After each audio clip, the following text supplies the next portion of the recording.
Welcome back, my friends. We are moving on to episode 3, and with our awesome project management expert who is taking this exam, Raina. She's here at our offices going over the PMP exam material.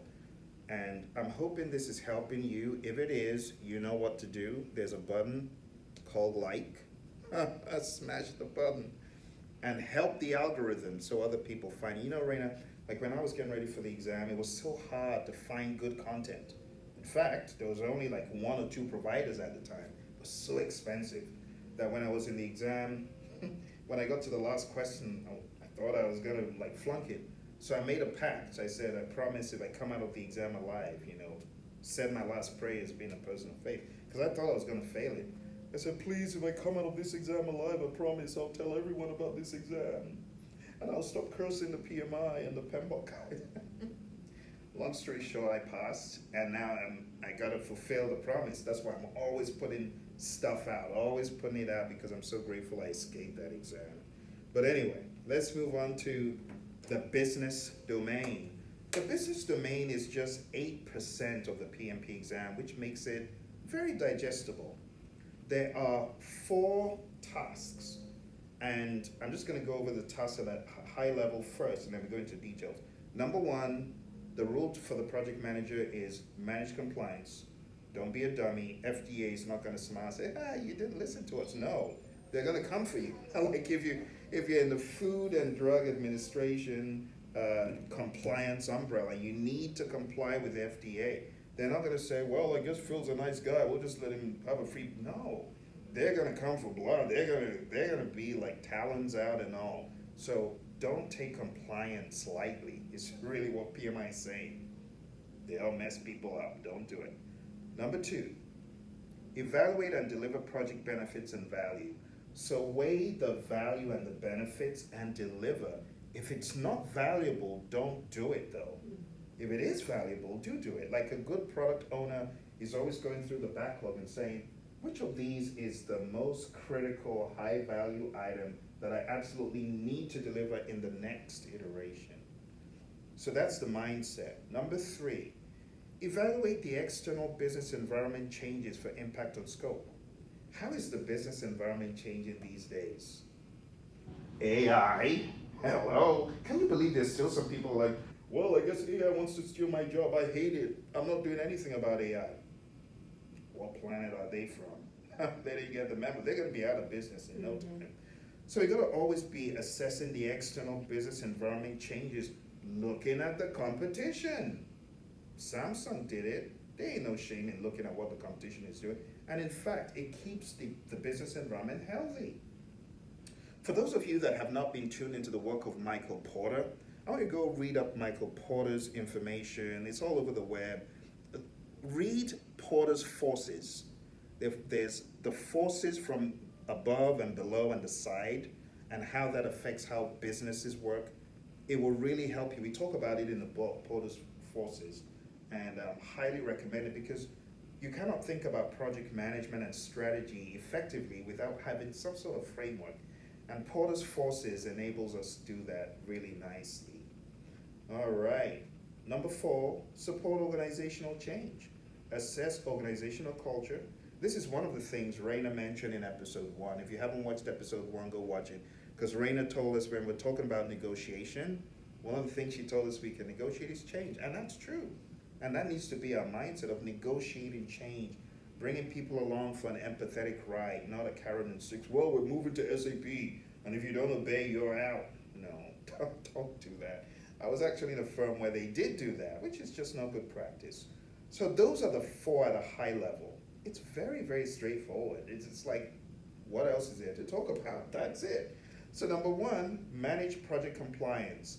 Be it FDA, be it OSHA regulations, be it HIPAA laws, be it ADA, Americans with Disability Act, whatever it is, just follow the compliance. As a good PM, help your team. Help your team. All right. PCI compliance, the list goes on. Task 2, evaluate and deliver project benefits and value. Identify, right, those benefits. document agreement on ownership. Now, PMI is very big on benefits. They got a plan that most people haven't heard, and it's called Benefits Management Plan. And someone says, but we have a project management plan. Well, that's for the project. The benefits, you could realize them much after, long after the project. So we encourage people to have a plan for that. Number 3, just like I said, you gotta address the geopolitical, environment, the business environment, what is happening in the environment. And it says assess and prioritize impact on project scope and backlog. So based on what is happening politically, based on what is happening in the marketplace, you may need to change your approach. All right, and chapter 35, I got to do this on this one, Raina. I forgot to do it in the beginning. Thank you very much. So in the very beginning, if you watched episode 1 and episode 2, we have been covering the PMP exam immersion book. It's a book you can find on Amazon, you can find everywhere books are sold. We're now in the last 4 chapters. So we're 32, 33, 34, 35. And this is pretty much it. So thank you. And this is the stuff PMI wants you to know and be comfortable with. Task 4 just says support organizational change. Haven't you come across people that don't support organizational change? They're like, I hate what my firm is doing, I'm gonna fight it. Okay, you'll be out of the firm in no time. You gotta get with the program. And I'm not saying don't have reservations and don't have concerns. You should, but that's not the way to elevate your concerns. You should do it in a mature and collaborative way. And that's what Task 4 is saying. Evaluate the impact of the organizational change to your project and evaluate the impact of your project to the organization and determine required actions. There you have it, my friends. Raina and I have gone over the 35 chapters in the PMP exam immersion book and in the PMP exam content outline. So the PMP exam is how many questions? 180, good. How many are pre-test questions and experimental? 5, good. And how many domains are there on this exam? And what are they? People, org, People, business. people. What's the other one? Begins with letter P. If you're in Six Sigma, that's a word everyone knows. Follow the, begins with letter P. Process. Yeah, people, process, business. People is how many % on the exam? 42? Do you remember how many businesses? 50. The process is 50, yes. Process is 50 and business is 8. Beautiful. So when you're thinking of the exam, just remember you got people, you got process, and you got business. Last but not least, the other 2 big things you need to be aware of are, number 1, this thing does not go away. I know some people would like it to, but the 49 processes of project, you remember this table, don't you? Mm-hmm. Yeah, so this doesn't go away. Now, while we cannot go over every single aspect of this, I want you to at least master the top and the side, because we have 5 process groups of project management. This is the holy grail of PMI that makes it easy to understand a project. And the mnemonic is, I prefer eating mangoes chilled. I prefer eating mangoes chilled. My 10-year-old at the time, now 17, came up with that mnemonic. Initiating the project means developing the charter and identifying the stakeholders. Planning the project means developing a project management plan for the project. Executing is doing the work. Monitoring and controlling is ensuring everything is going according to plan and making adjustments if it's not. And closing is just closing out the project. So those are groups. These, they look sequential, but there's a whole lot of overlap, okay? And then we go into the 10 knowledge areas. There's a very silly mnemonic that I have for this, and I want to caution, it's just a mnemonic. I'm not telling anyone to go smoke whatever, but it's a mnemonic. But it's about cigars. You know, Cubans, they like their little cigars, or their fat cigars. So the mnemonic goes like this. I saw 6 Cubans quietly rolling cigars, really puffing smoke. It just gives you a visual. Someone says, Phil, I don't like that. You tell people to do unhealthy stuff. So I give them a different mnemonic. I give them the chipmunk mnemonic. And the chipmunk mnemonic is, I saw 6 chipmunks quietly roasting coffee, reading poetry stories.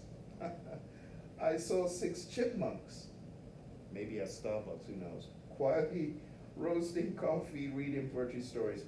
So that just stands for integration, integrate the project, scope it out, schedule it, cost it, uphold quality, think about your resources and manage them, manage communications, manage the uncertainty, which is risk, manage the procurement and stakeholder. And if you're able to remember that, then in the weeks ahead, Raina, you know what's coming.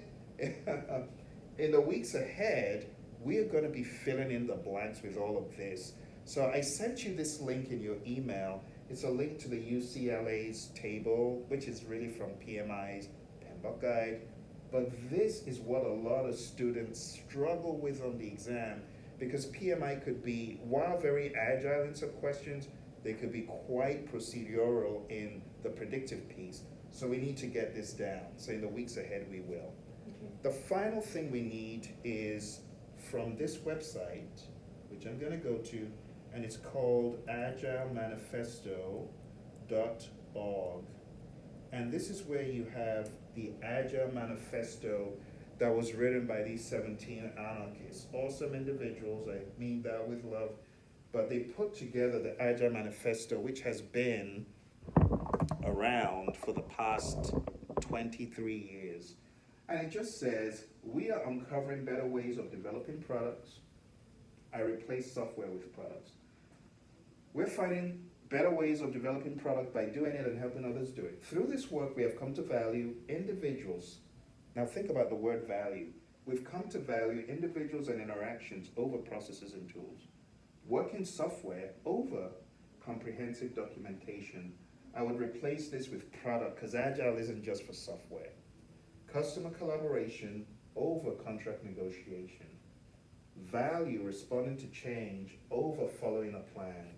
That is, while there is value in the items on the right, there's value here, but we value the items on the left more. Mm-hmm. So the idea is value. What do you place value on? It's like, as a human, what do you place more value on? Water or food? And someone says, Phil, it depends. I say, what if you were in the middle of the desert and you had water or food? Which one would you choose? Water. Water. Some people want to like rattle my chain and say, food, Phil. They know it's water. Are we saying food isn't valuable? No. We just value water more, which makes sense. So I want to make it clear, we're not saying that these things are useless. They're very useful, but it's the value. When you place more value on this, it changes your mindset and how you react in certain situations. Let's go to the next one. The 12 principles is the final thing we'll talk about today. So in the world of Agile, we have these 12 principles, again, written by these awesome individuals. And it says we follow these principles. Our highest priority is to satisfy the customer through early and continuous delivery of valuable product. There ain't nothing wrong in that. That's actually good, to give your customer stuff early and continuously, right? Number 2 says, welcome changing requirements even late in development. Now this one, the traditional people have trouble with this one. Mm-hmm. Like, you want us to welcome changes even late? But in the world of Agile, we do, because if we harness this change, our customer can be more competitive. But it's a mindset, mindset shift. It's harnessing the change. Exactly. Very good. Harness it. Where you can seize it and use it for good, do so. If it's going to be disruptive and not productive, then you can also have a conversation about it. All right, this one says deliver working product frequently from a couple of weeks to a couple of months with a preference to the shorter time scale. Why do we prefer a shorter time scale in delivery? Time to market. Beautiful. Time to market. You aced it. And then what about customer engagement? If your customer is not engaged, they fall off the map. If you say, well, in the next 2 weeks, in the next 3 weeks, okay, in 2 months, we'll get you some. They're not interested. They're not engaged anymore. All right, next one. Business people and developers must work together daily throughout the project. I was teaching this in a firm and someone said, really? I hate working with my marketing people. I don't want to work with them daily. I'm like, I can't help you with that. You got a bigger problem, buddy. You got a bigger problem. But this is not even talking about the marketing people alone or the business people alone. It's just talking figuratively about people like the product owner who represent the business. If you're in the world of agile and you're doing things in 2 week sprints, you better be conversing daily. That's the mindset. Build projects around motivated individuals. I mean, this is common sense. Who builds projects around a demotivated team? I hate my work. Why would you even hire such a person? Be careful who you hire. It says give them the environment and support they need and trust them to get the job done. Move out of their way. Stop telling them negative stuff. All right, the most efficient and effective method of conveying information to and within a development team is face-to-face conversation. I mean, just look at the content richness of this. When I'm in front of an audience, I actually enjoy it a lot better and it sticks. Like I can almost remember everything you have said about this content. I can remember what task it was, and some people actually learn a lot better in person than online in front of the computer. Even though I do it, I try my best to make it engaging, but I feel like I have such a huge advantage when it's in person. All right, working product is the primary measure of progress. In Agile, we're not, it's 95%. No one cares. You know why? Because it's a 2 week, usually a 2 week sprint, at most a 4 week sprint. And before you know it, it's over. So all the percent complete is just irrelevant. Let's just get it done, All right. Agile processes promote sustainable development. This is the one I was telling you about overtime. It says the sponsors, developers, and users should be able to maintain a constant pace indefinitely. You got some poor people working 80-hour weeks. It's not sustainable. I remember when I was made to work almost 80-hour weeks for the long haul. My daughter was just born at the time, and little did I know she'd try to crawl out of my arms because so beaten by the work, I was gone. And she said, I took a tumble. It was all your fault. That's why I am the way I am today. Honestly, 80-hour weeks, you folks at home who are doing this kind of crazy schedule, we always tell the sobering story, my buddy Roy and I. He has a friend who, he was a workaholic. He would work himself literally to the bone. And this poor guy, sitting at his desk, that's where he left this earth, on his desk at work, in front of a computer. Is it worth it? It's not. So it's a very sobering story to say sustainable development, my friends. Don't kill yourself because the company is going to continue. My mentor, John Maxwell, he's hilarious. He says he knows that when he's gone, they're going to continue without him. And they're going to be worried about where is the potato salad. That's what they're going to be looking for, where that is. And he said, no, it's not worth it. They can do it without one. So don't kill the team. I love this principle, and I actually call it the don't kill the team principle. Because if you're talking about constant pace indefinite, 80 hours isn't sustainable. All right, next one says, continuous attention to technical excellence and good design enhances agility. When you pay attention to being excellent in your design, it just makes you more agile because you're not going to have to do it twice. The great Steve Jobs, he says, design isn't how it looks like or how it feels like. Design is how it works. And if you spend time really thinking about how it works, you're just going to save a whole lot of cleaning. You're going to have less messes. All right. Simplicity, the art of maximizing the amount of work not done. Think about that for a second. The amount of work not done. Maximizing the amount of work not done. So being from the world of Six Sigma, we're talking about the muda, all the bad stuff, the waste. Maximize the waste you cut out. Find it, cut it out. That's what they're saying. If you maximize the amount of work not done, it means you're getting value and quality by keeping it simple. All right, next one says, the best architectures, requirements, and designs emerge from self-organizing teams. And lastly, at regular intervals, the team reflects on how to become more effective, then tunes and adjusts its behavior accordingly. It's really talking about a retrospective. Okay, now, there are other things we're going to build on this, Raina, and the difference between what we're looking at here, the Agile Manifesto, and the other things that come under Agile is this is the overarching philosophy and the mindset. But in the world of Scrum, we're now going into more framework-driven information. So, like Scrum, which is a framework, right? Scrum is a framework, and it's very nicely documented here by Ken Schwaber's website, which is scrum.org. And in this framework takes the agile principles and ideas, and it's a good way of you seeing how it all comes together. So the idea is this: you have a product backlog, you have a product goal, an overarching goal for your product. This backlog, you are then going to whittle it down into tinier pieces each sprint. A sprint is just a time box, and you already know this because you've done this before.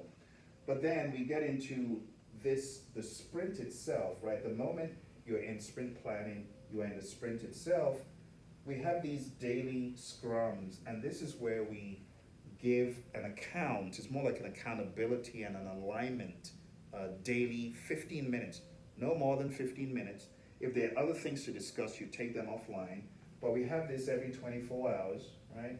And then eventually we're going to get an increment. We're going to get a potentially shippable increment. There's going to be a sprint review where the customer reviews what was done, and there's also going to be a retrospective. The customer doesn't come to this is just a team, right? Typically, this is just a team, The customer will come to the sprint review. Now, in the world of Scrum, there's something we call backlog refinement. This happens regularly. It could be in the middle of the sprint. It could be whenever the product owner deems fit, but that should be happening. This is a framework. This is philosophy. The philosophy, in order to practice it, practicalize it, one of the vehicles that is used is Scrum, this, by Ken Schwaber and Jeff Sutherland. So all throughout the course, we are going to be going deeper into Agile, into Scrum, into some other things like Kanban. We're going to bring it all together. And then in the context of the 35 tasks, these are ways you can execute the tasks. When you understand the PMI's 49 processes, you understand Agile, you understand Scrum, it becomes a lot easier. So thank you, Raina. I'm really excited that you're here, and I'm glad that we're able to do this. For those of you at home, hit that like button, show some love to our friend Raina who's here, because without her, I would not be doing this. You know I don't create these kind of videos anymore. So because of you, we were able to do this in the office today, so thank you very much. Those of you at home, smash the like button, go on down to Amazon, find a book, or go to hpmexam.com if you want to be in the same cause Raina is in with me. Go to hpmexam.com and let's get this show on the road. Bye for now.